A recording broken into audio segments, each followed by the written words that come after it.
concentrares nisso. Se fizeres o que eu sei que és capaz de fazer,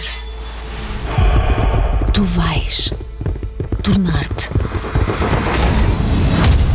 cavaleiro.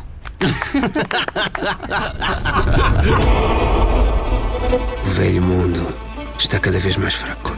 E o fogo que estamos prestes a atear destruirá tudo o que ainda resta. Leva esta carta. Tens de entregá-la ao rei Fabian. O futuro de todo o reino depende disso. Milhares de nós morrerão. Como é que tu entregas uma carta ao rei? Julgas que qualquer um pode entrar e falar com o homem mais poderoso do mundo?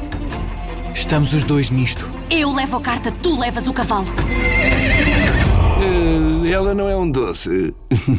Vai! Tu vais encontrá-los, Jabut. Esmaga qualquer pessoa que se atravesse no teu caminho. Não vamos conseguir despistá-los! Isto nunca irá resultar. Vai resultar. Lembra-te, nós temos-la. E ela é a pior escumalha de nós todos. Eu digo no bom sentido. Cabe a pessoas como nós fazer alguma coisa quanto a isso. Diz-me onde está a carta. E despachamos isto de uma vez.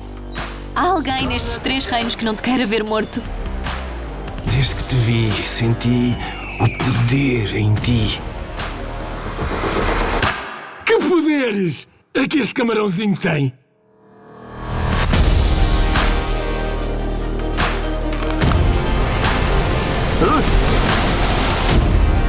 A menos que travemos isto, muitas pessoas vão morrer. Vai!